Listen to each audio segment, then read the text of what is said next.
September 27th, 1924. Some, seeing my September 28th. It seized me.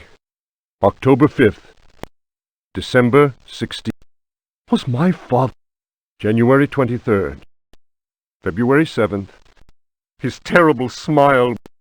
March 10th. Unless I, Jeremy. March 11th. I can imagine. March 13th. March 29th. March. I will carry to my... his body. March.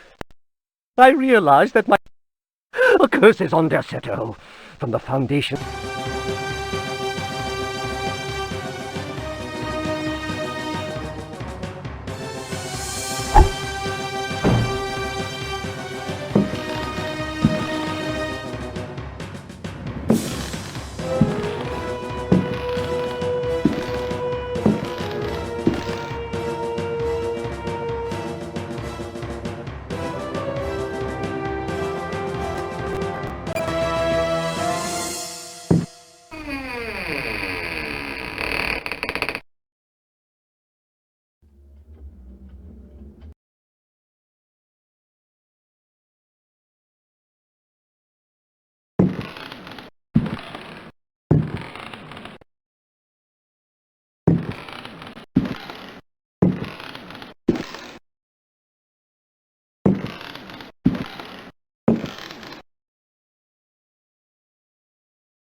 A brightness from afar, following a splendid journey.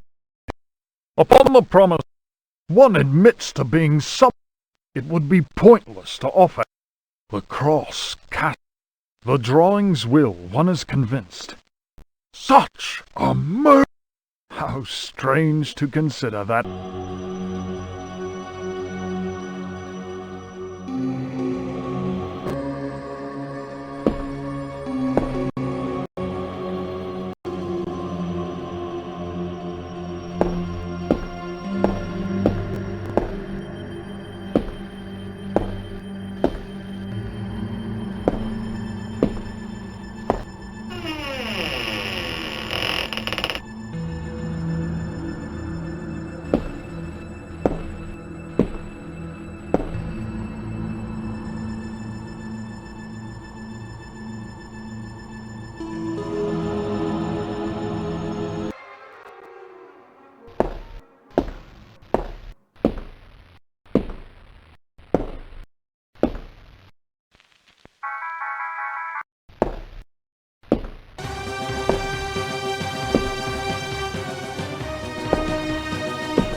of monster, unhappy, of the, of library, he, of death. Translator's note.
The sons of the sun and of the... Holy Christ! Cried Captain as we discovered the interior of the temple, this massive stone, horror of horrors. Captain Cortez cried. We were unable to move. Never will I forget that terrible ruin of Chalchihuitlicue.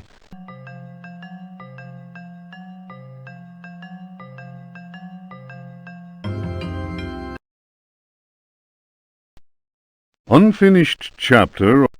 In those icy and unwelcome, these people, I admit to being Here is a...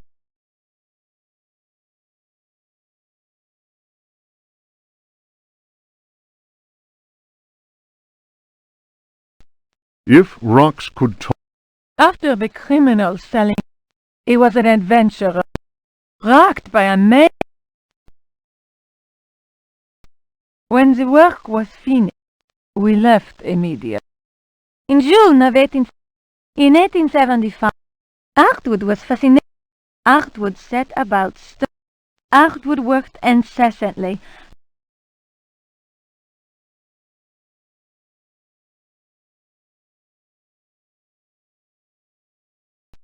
Fragments of the Book of Abdul. In the antique city of let he who knows how to may he who may not be named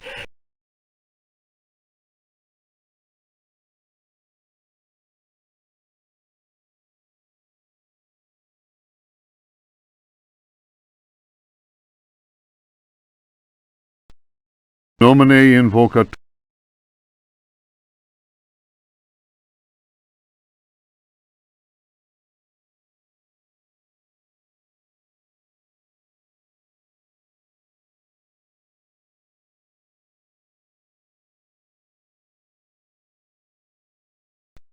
Juan Luis Jorge, de Biblioteca. Reflections on the power of the verb in certain texts. Translation does not alter the occult power contained within such forbidden texts. The malevolent energy is in no way diminished. The spell must be cast aloud and clearly. The reader will understand that, in the light of these revelations, I would be foolhardy to continue quoting from the text I have before me. If spoken aloud in its entirety, I will go further and say that simple reading of some of the more technical passages describing specific practices is in itself a perilous exercise. The ill-prepared reader can easily fall prey to attacks of demented hysteria. I recommend the study made by Zempf, Urbain, Grandier, and Loudon, and the reports made by the Reverend Richard Price concerning a number of astonishing, to say the least, given what I have written, we must be grateful to the librarians of the British Museum, who have never allowed consultation of the work of Al-Azif's startling work. The infamous copies of that work do exist, in spite of the zeal of book-burning inquisitors. For proof, we need look no further than the British Museum, of course, and the other examples of books whose evil can be unleashed by any thoughtless reader are von Jutz's von unersprechlichen Kulten and the abominable De Vermis Mysteries by Ludwig Prien, whose sordid death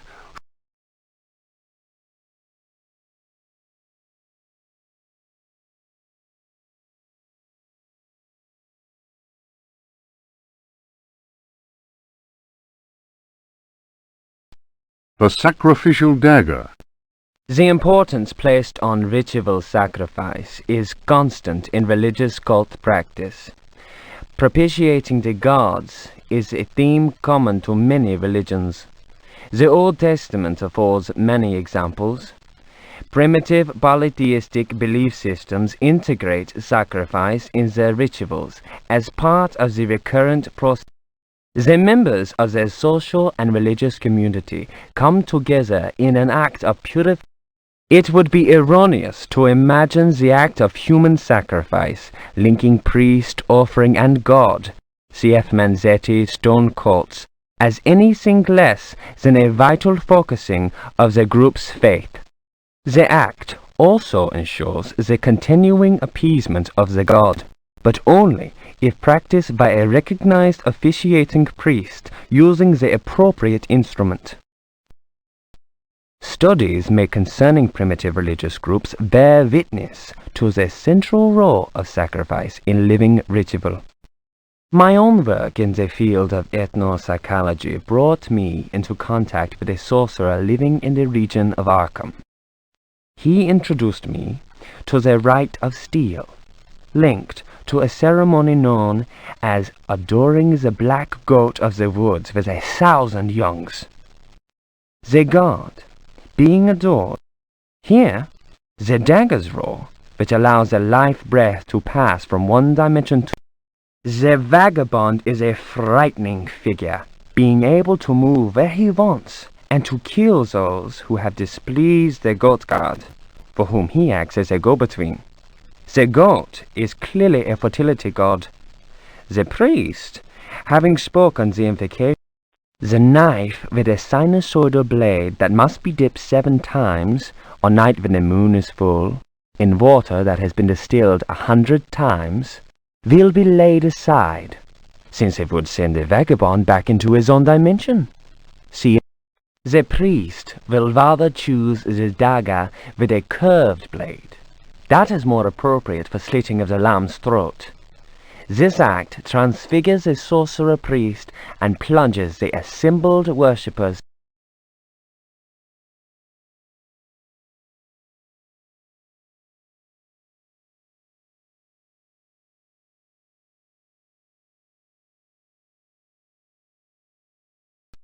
The Book of Yael, Signs of Stone, Eucharistic Rituals of Forbidden Cults. Text. Numerous devilish cults speak of monstrous creatures called the Old Ones. These supernatural beings are believed to be possessed of powers equivalent to those of the gods of antique. What serious student of folk myths has not come across the names?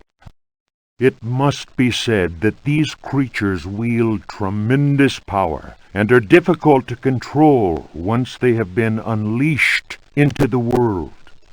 Those who serve He who goes in shadows protect themselves with signs of stone. For those misguided servants of evil, the best protection appears to be that afforded by the sign of the most ancient gods, engraved in Manar stone, a heavy material. The sinful practices of those who fall into such errors can only lead to the darkest of despair, and are a mortal danger to the soul. Such monsters as those invoked by these foolhardy individuals. It is why we must forever remain alert and renounce Satan with